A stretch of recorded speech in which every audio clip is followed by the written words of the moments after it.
안녕하십니까. 시간에는 이제 창업 자금에 대해서, 그 다음에 그 창업에 대한 그 관리를 어떻게 해야 될 것인지에 대해서 말씀을 드리도록 하겠습니다. 여러분들 화면에 떠 있듯이 오늘 크라우드 펀딩 많이 들어보셨을 거라고 생각합니다. 이 크라우드 펀딩의 활용에 대해서. 근데 이 크라우드 펀딩은 이제 크라우드라고 하는 영어로 CROWD죠.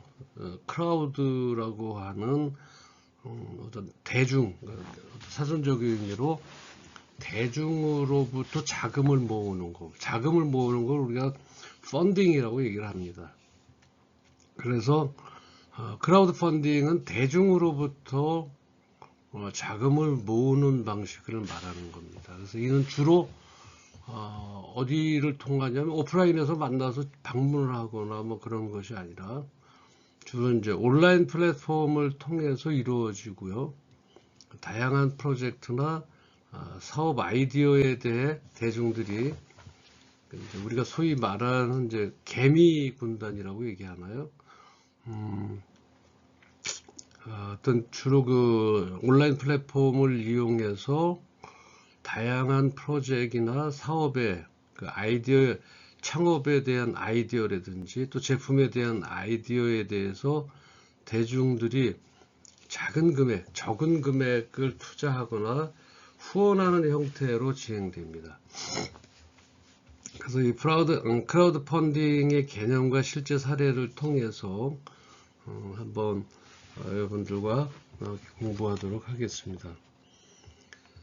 지금 크라우드 펀딩의 유형에는요, 크라우드 리워드형, 우리가 이제 여기 보시면 다양한 투자자 확보가 되어 있고요. 그 다음에 크라우드 펀딩은 개인이나 기업 투자자가 모두 모여서 투자할 수 있어 다양한 투자자 확보가 가능하다 이렇게 되어 있습니다. 크라우드 펀딩이 크게 이제 네 가지로 이제 나누면 초기 자금 확보에 좋고요. 다양한 투자자가 확보됩니다. 뭐 여러 군데에서 나오기 때문에 그 다음에 전부 오픈해서 여러 어떤 특정한 곳에 들어가는 것이 아니라 그 여러 군데에서 그 플랫폼에서 이루어지는 것이라 누구나 볼 수 있고 누구나 펀딩할 수 있기 때문에 그래서 그 홍보 효과가 증대하고 그 다음에 고객과의 소통 강화가 된다. 크라우드 펀딩을 통해서 고객과 직접 소통을 할 수 있죠. 왜냐하면 온라인 상에서 거기에 대한 질문이라든지 답변을 이제 받을 수가 있다라고 하는 겁니다. 그래서 지금 크라우드 펀딩의 유형 중에는 후원 리워드형이라고 그래서 이제 크라우드 펀딩에 대해서도 몇 가지 이제 어떤 방식으로 하는 것인가에 대해서 한 4가지 정도의 그 형태가 있습니다. 첫 번째로 이제 말씀드렸던 후원 리워드형이라고 그래서 가장 흔한 크라우드 펀딩의 형태인데요. 제품이나 서비스를 사전 주문하는 그런 개념이죠. 그러니까 미리 또 제품이 있다면 또 그런 서비스가 있다면 미리 사전에 주문하는 개념인데 예를 들면은 세븐브로이 맥주는 크라우드 펀딩을 통해서 약 25억 원의 자금을 조달을 했습니다. 그래서 이 펀딩 참여자들은 주주이면서 적극적인 지지자가 돼서 회사 성장에 기여를 했다라고 하는 거죠. 무슨 얘기인지 아시겠죠? 후원 리워드형이라고 하는 것은 사전에 제품이나 서비스를 주문하는 개념이니까 여기서 내가 어떤 그 자금에 대한 주주 형태가 된다라고 하면 펀딩 참여자들은 주주이자 적극적인 어때요? 지지자, 즉 소비자가 되죠. 그래서 회사 성장에 많은 기여를 하게 되고 이런 분들이 또 그러니까 후원하면서 리워드 된다. 그래서 후원 리워드 크라우드 펀딩 이제 그 종류 중에서 하나가 후원 리워드형이다. 그래서 세븐브로이 맥주가 뭐 단박에 한 25억 원의 자금을 조달할 수가 있었다는 건 아주 상당히 큰 시사점을 주는 것이죠. 그다음에 이제 기부형이 있습니다. 두 번째 기부형. 근데 이거는 뭐냐면 이제 금전적 보상 없이 순수하게 그 프로젝트를 지원하는 형태입니다. 이제 예를 들면 어떤 거냐면 아이스버켓 챌린지런이라고 하는 그 프로그램이 있었는데 참가자들은 참가비를 내고서 이 금액이 루게릭 요양센터 설립에 사용된다. 그래서 기부하는 형으로, 그래서 아이스버킷 챌린지런과 같은 그 프로그램을 통해서 루게릭 요양센터 설립에 대한 돈을 내는 것을 기부형이다. 어떤 반대급부나 어떤 거기에 대한 그 자기가 프로핏을 바라지 않고 그냥 내는 금전적 보상 없이 순수하게 그 프로젝트를 지원하는 거가 되겠습니다. 이제 세 번째로 지분 투자형이 있습니다. 이 지분 투자형은 투자 금액에 비례해서 주식이나 채권 등의 지분을 받는 형태죠. 예를 들어서 이제 신선 해산물을 공급하는 세컨리스트의 밀키트, 세컨리스트 요즘 그 밀키트 아시죠? 제품을 사서 바로 집에서 끓이거나 뭐 전자레인지에 돌리거나 오븐에 넣어서 먹을 수 있는, 그래서 그 신선한 해산물만 그 밀키트로 해서 하는 그 세컨리스트, 그런 밀키트 산업의 증권용으로 투자하는 크라우드 펀딩이 진행됩니다. 근데 이런 경우는 지분 투자형으로 인해서 투자 금액에 비례하는 주식이나 채권 등의 지분을 받는 그런 형태를 말합니다. 근데 이제 대출형이 있죠. 네 번째 대출형인데 P2P 형태죠. 그 퍼슨 투 퍼슨, 개인과 개인이 서로 플랫폼에서 그것을 가져가고 또 보태주고 이런 식으로 온라인 공간에서 P2B 형태로 개인이 투자를 받고 또 추후 상환하는 펀딩입니다. 이제 요 한 예를 든다면 이제 B+라고 하는 그 플랫폼을 통해서 경기도 시흥시의 예비 사회적 기업이죠. 빌드가 제철 식재료를 그 판매하는 공간 개점을 위해 자금을 모았습니다. 이런 이제 B+ 플랫폼이라고 그래서 대출형이다. 어떤 사회적 기업이 제철 식재료를 이러한 B+, 즉 B+ 플랫폼을 통해서 자금을 모은 그런 사례. 우리가 이제 크라우드 펀딩의 실제 사례를 몇 가지 한번 보면 한번 말씀을 좀 드려볼게요. 그 화장품 브랜드의 언더10이라고 하는 그 화장품 브랜드가 있습니다. 거기에 이제 수분 스킨 토너를 선보이면서 펀딩 진행 3일 만에 목표 금액이었던 금액의 1000%를 달성했고 최종적으로 약 2071%를 달성을 했습니다. 그러니까 아주 뭐 엄청난 그 언더테크에서 크라우드 펀딩을 통한 실제로 그렇게 한 2071%를 달성을 했고요. 그 다음에 이제 뭐 니들리 데일리 토너 패드라고 하는 제품, 그 펀딩 30분 만에 목표 금액의 1000%를 돌파했습니다. 그 다음에 이제 여러분들 잘 특히 남성들은 잘 그 메이커를 잘 모를 수도 있는데, 여성들에 대한 화장품에 대한 크라우드 펀딩이 엄청난 그 효과를 가지고 자금 모으는 곳에 100%가 아니라 1000%, 10배에 해당하는 금액을 이렇게 펀딩 받았다라는 얘기죠. 그 다음에 니들리 데일리 토너 페드라고 하는 이것도 이제 지금 화장품 계열인데요. 페드죠, 페드. 그 토너가 들어가 있는 페드인데. 그 다음에 이제 코스메 셰프의 오메가 밤이라고 해서 이제 뭐 식물성 오메가3 영양소를 담은 화장품이에요. 화장품인데 3차례 앵콜을 달성해서 높은 펀딩액을 기록을 했습니다. 그래서 여성용으로 화장품들이 그 펀딩에 즉석에서 아마 그 효과를 나타내기 때문에 그러지 않았나라고 또 생각을 하고요.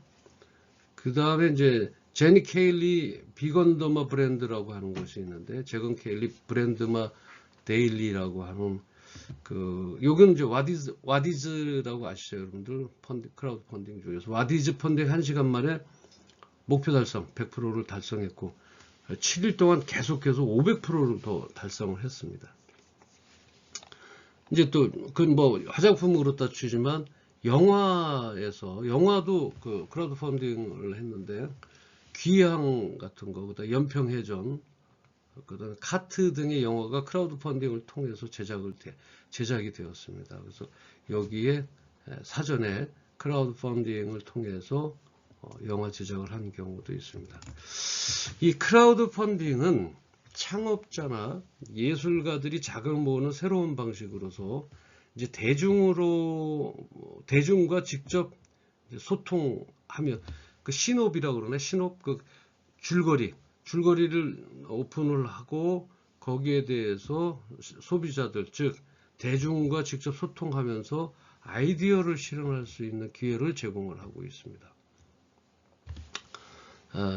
또한 이제 소비자들은 어떤 혁신적인 제품이나 프로젝트에 직접 참여할 수가 있어서 양측 모두에게 이점이 있는 그런 방식입니다. 예전에 원사이드하게 제작자나 또는 물품 공급자가 원사이드하게 우리가 이런 제품을 만들었습니다 라고 하는 것이 아니라 이렇게 만들려고 합니다. 여러분들의 의견은 어떠십니까? 그래서 거기서 의견을 주고 그다음에 소통을 해서 그래서 소비자들이 직접 참여할 수도 있게끔 그렇게 그런 그 영화에도 펀딩이 이제 실제로 이루어지고 있는 상황입니다. 그래서 이 크라우드 펀딩의 전략적 활용 방안으로서는 첫 번째, 다양한 투자자 확보가 필요하죠. 그죠? 그래서 투자자를 다변화시키는 거죠. 20대부터 60대까지 다변화 시킨다. 그리고 이제 투자자 다변화를 통해서 소액 투자자부터 전문 투자자까지 폭넓은 투자자가 확보 가능하다. 그 다음에 이제 어떤 지역과 분야의 제한 없이, 예를 들어서 우리나라에서 하지만 일본에서도 투자를 할 수 있고요, 미국에서도 투자를 할 수 있는 그런 글로벌 투자 유치를 기회를 제공해서 투자자의 다변화를 실현해야 된다. 그 다음에 이제 투자자들이 잠재적 고객으로 전환을 가능하다. 아까 말씀드렸던 그 맥주 회사처럼 투자자 해놓고 잠재적 고객으로 그 사람들이 그 제품을 애용할 수 있게끔 이렇게 할 수가 있다. 그렇게 됨으로 인해서 투자자 다변화가 될 수 있다라고 하는 것입니다. 그 다음에 투자 유형별 접근으로 보면 리워드형, 아까 그 리워드형으로서는 제품하고 서비스가 사전 구매자를 확보하는 거죠. 그 맥주 회사처럼요. 그 다음에 증권형은 기업 지분 투자자 유치를 하는 것이고, 기부형은 프로젝트 지지자를 확보를 합니다. 그 다음에 이제 초기 자금 확보를 어떻게 할 것이냐. 초기 자금 확보는 이제 자금 조달의 용이성을 가지고 낮은 진입 장벽으로 초기 사업 자금 조달이 가능하다. 그다음에 또한 이제 그 담보나 신용 없이 아이디어만으로 자금을 확보할 수 있고요. 그리고 이제 사업 검증과 동시에 자금 조달이 가능하다. 그다음에 이제 초기 자금 확보 중에서 단기별 자금 확보, 시드머니를 확보하기 위한 초기 펀딩으로서 사용될 수 있고, 성장 단계별 추가 펀딩 진행이 가능하고요. 안정적인 운영 자금을 확보할 수가 있다. 그리고 이제 그 크라우드 펀딩의 홍보 효과 증대가 되는 거죠. 그 마케팅 채널을 활용한다든지, 그래서 마케팅 채널을 활용할 때 SNS를 통한 프로젝트 홍보와 그다음에 온라인 커뮤니티를 활용하고 언론 보도를 통한 인지도를 확대한다. 그리고 스토리텔링을 강화를 하고 그런 프로젝트의 가치와 비전을 전달을 하고요. 창업자의 진정성 있는 스토리를 같이 이것을 만들었을 때 정말 얼마나 고생을 했고 또는 비하인드 스토리를 함께 공유해서 그 스토리텔링을 강화시켜서 이런 홍보 전략을 들어갈 수가 있고요. 그다음에 시각적 자료를 통해서 효과적인 그 전달을 할 수 있다. 그래서 이렇게 이제 홍보 효과를 증대시킨다든지 초기 자금을 확보한다든지 이렇게 이제 크라우드 펀딩이 유용하게 쓰여질 수 있다. 그 다음에 이제 우리가 홍보 효과가 증대가 된다는 거 아까 말씀드렸듯이 그리고 이제 네 번째로는 고객과의 소통을 강화하는 건데 양방향 소통이 된다 그랬죠. 그래서 실시간으로 서로 피드백을 수렴할 수가 있고 그다음에 제품 서비스 개선이나 의견을 반영하는 거죠. 화장품을 뭐 발라봤더니 어떤 그 지속성이라든지 이런 것이 조금 강화됐으면 좋겠다든 아니면 발랐을 때 흡수력이 좀 더 빨랐으면 좋겠다든 발랐을 때 너무 반사되지 않았으면 좋겠다. 여러 가지의 그 제품 서비스 개선에 대한 의견 반영을 물론 다 그것을 효과적으로 다 수용할 수는 없지만 그래도 거기에 실제적으로 그 만들었던 사람들이 참고할 수 있게끔 제품 서비스 개선 의견에 반영을 할 수가 있다. 그 다음에 투자자들과 지속적인 관계를 구축을 한다. 그래서 고객과의 소통을 강화할 수가 있고다. 그 다음에 이제 커뮤니티를 형성시키는 거죠. 커뮤니티 형성은 어떻게 하냐면 고객층, 그러니까 충성 고객층을 확보를 하는 거죠. 무조건 이 제품이 좋은 사람들의 어떤 고객층 확보를 통해서 브랜드 지지자 그룹을 형성을 하고요. 지속적인 업데이트와 정보를 공유를 할 수가 있죠. 그래서 이러한 그 전략적 접근을 통해서 크라우드 펀딩은 단순한 자금 조달을 넘어서 사업의 성공을 위한 종합적인 플랫폼을 이제 그러니까 플랫폼으로 활용할 수 있다. 이렇게 볼 수가 있습니다. 그래서 자금의 활용으로서 창업 자금의 활용으로서는 크라우드 펀딩에 대한 활용 가치가 상당히 높다라고 하는 것을 여러분들께 말씀을 드리는 것입니다. 그래서 제가 이 크라우드 펀딩에서 지금 시간을 좀 할애하는 것은 여러분들이 이제 어쨌든 창업과 또는 또 창업에는 항상 자금이 따라 붙게 돼 있어요. 처음부터 뭐 예를 들어서 말입니다. 여러분들이 뭐 한 가지 아이템을 가지고 5억씩 10억씩 이렇게 할 수 있지는 않잖아요.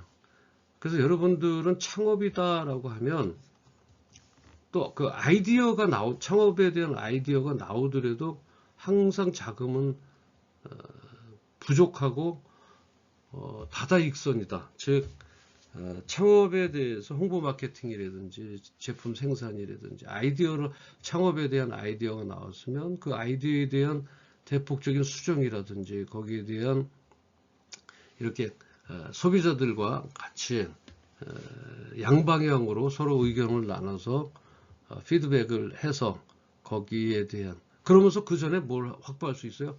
그 의견을 받으면서 지속적으로 자금을 크라우드 펀딩 할 수 있는 거죠. 대중으로부터 자금을 유입해서 받을 수 있다는 거죠. 그래서 우리가 세부적인 하나하나의 뜻보다는 이 종합적인 겉으로의 테두리를 본다면 크라우드 펀딩의 유용 뭐 이런 것도 좋지만 이런 그 크라우드 펀딩을 통해서 나오는 여러 가지 그 효과들, 활용 방안 같은 거, 다양한 투자자를 확보할 수가 있죠. 그죠?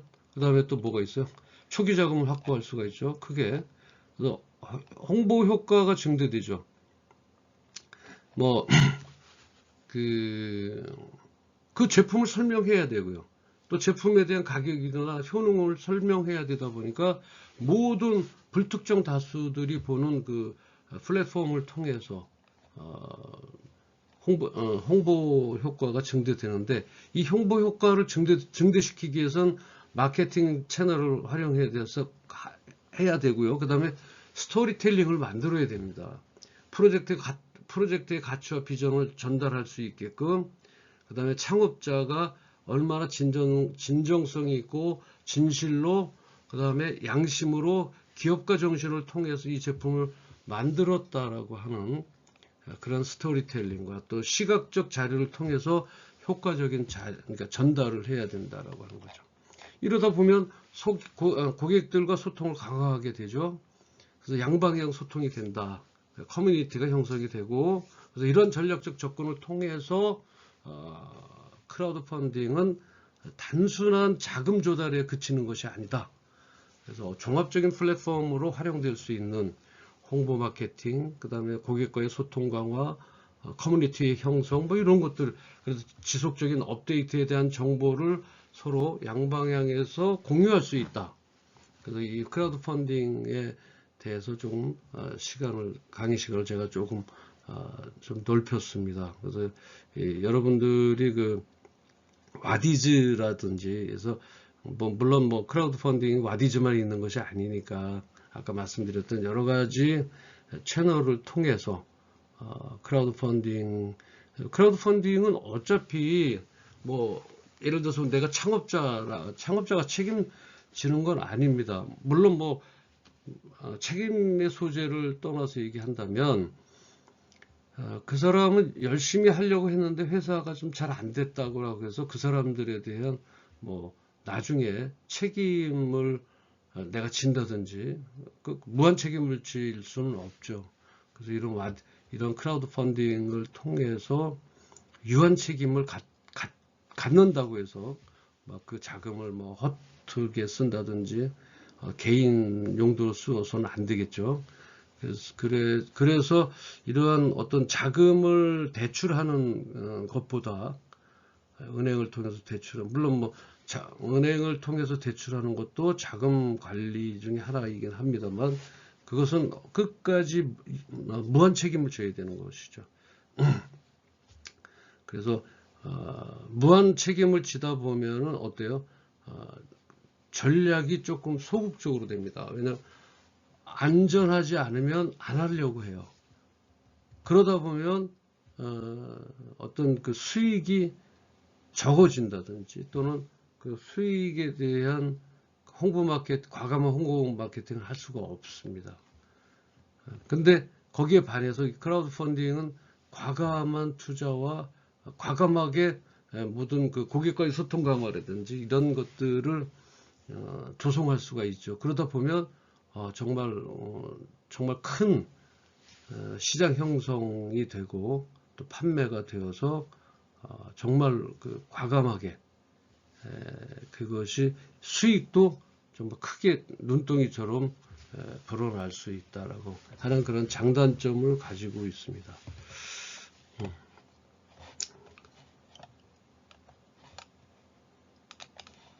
그래서 이 크라우드 펀딩에 대해서는 아까 말씀드렸죠. 여기 나오죠. 다양한 투자자 확보, 초기 자금 확보, 크게는 이렇게 되어 있습니다. 홍보 효과 증대, 고객과의 소통 강화. 이것을 제가 이제 말로서 좀 풀어드렸는데, 어떤 뭐 여기에 나오는 자료나 이런 걸 통해서 여러분들이 지식을 습득한다라고 생각하지 마시고 이것은 그냥 들음으로 인해서 여러분들이 여러분에 맞는 그러한 부분에 대한 것을 조금 더 스터디, 그러니까 공부하는 것이 좀 나은 것 같아서 겉에 제목, 그 아웃라인만 여기다 올려놓고 나머지는 제가 설명으로 드리는 것으로 하겠습니다. 여러분들도 그냥 귀로 가볍게 들으셔서 여기에 대해서 현재 그러니까 어떤 그 나무를 보지 마시고 크게 숲을 보면서 내가 해당하는 곳은 어디인가를 해서 그 집중적인 공부는 별도로 여러분들이 사회에 나가서 하시든지 아니면 현재 사회생활을 하고 계신 분이 있다면 그 사회 속에서 우리 회사와 맞는 것은 어떤 것인지를 한번 생각해 보시기 바라겠습니다. 그러면 이제 요 화면에 보시면 이제 자금 조달 계획 수립이 나와 있습니다. 자금 조달 계획 수립은 어떻게 하고 그 가이드는 어떻게 해야 될 것인지 한번 이 시간에 같이 공부하도록 하겠습니다. 창업 아이디어나 또는 창업 자금 조달 계획 수립 상세 가이드로서 사업에 대한 이제 보면 첫 번째로 사업 목표 설정을 해야 됩니다. 그렇죠? 그렇겠죠. 사업 목표 설정하고 그다음에 자금을 사용하는 계획을 세워야 되고요. 또 자금 조달 방안을 세워야 되겠죠. 또 네 번째로 자금 조달 시기는 언제쯤 될 것인지.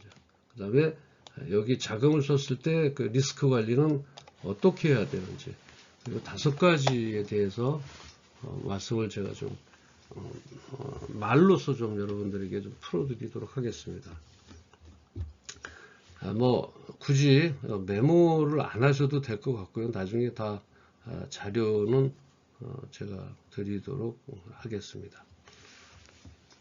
사업 목표 설정 정말 중요한 것이죠. 이 사업 목표 설정에 대해서는 저는 상당히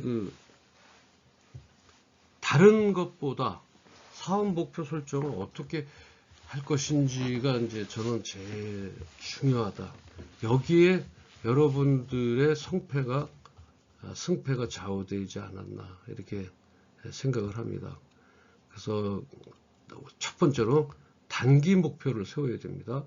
그 다음에 중장기 목표를 세우셔서 사업 목표 설정을 해야 되는데 단기 목표로 봤을 때는 시장 진입 전략 수립을 해야 됩니다. 시장 진입을 어떻게 해야 될 것인지 그 다음에 초기 매출 목표 설정도 해야 됩니다. 초기 목표 설정 그 다음에 손익분기점 달성 시기는 언제쯤 되고 시장 점유율 목표는 내가 여기서 경쟁 회사가 있고 지금 우리는 겨우 이제 시장 진입을 하는 단계라면 시장 점유율이 0.1%든 아주 미미한 상황이 되겠죠. 1%든. 그래서 단기 목표는 그 4가지입니다. 시장 진입 전략 수립이라든지 초기 매출 목표 설정, 초기의 매출을 어떻게 설정할 것인가, 또 손익분기점 BOP, 즉 손익분기점 달성 시기 제로가 되는 거, 수익과 그러니까 매출과 지출이 제로가 되는 시점은 언제인지, 그 다음에 시장 점유율 목표는 얼마나 될지, 이게 단기 목표를 좀 세우셔야 되고요. 여기에다 이제 여기다 이제 단기 목표를 좀 세우셔야 되고, 그다음에 중장기 목표는 연간 성장률을 설정해야 되고요. 3개년 정도, 3년 정도로 이제 여러분들 목표를 좀 삼으시고, 그 다음에 초기 매출 목표를, 요건 이제 단기죠. 초기 매출. 이제 중장기에는 사업을 확장할 수 있는 계획, 어떻게 매출이 되었을 때, 아주 간단해요. 여러분들이 이제 초기 창업이다 보면, 예를 들면 창고, 도소매를 한다면 창고가 필요하잖아요. 그 매출이 된다 보면 사업 확장 계획을 어떻게 창고를 늘려간다든지 아니면 사무실을 늘려간다든지 아니면 여기에 대한 매출선에 대한 확보는 어떻게 늘려간다든지 이런 사업 확장 계획. 그 다음에 신규 시장 진출 계획 같은 경우 신규 시장이다. 그러면 그 진출 계획은 어떻게 그러니까 창업 아이디어가 나왔다. 그럼 신규 시장 진출을 해야 되죠. 그죠? 이럴 때는 어떻게 진출을 해야 될 것인지 그 다음에 기업 가치에 대한 성장 목표 이런 것들은 뭐 창업인데 뭐 작은 회사인데 아닙니다. 이것도 나의 기업 가치가 어디에 와 있는지 그 다음에 나의 기업 가치는 성장할 수 있는 목표는 어디까지인지 여러분들이 반드시 그 목표를 세워야 된다라고 하는 것이고요. 그 다음에 두 번째로 여기 나와 있는데 자금 사용 계획. 자금 사용 계획은 잠깐 쉬었다가 자금 사용 계획 이어서 말씀드리도록 하겠습니다.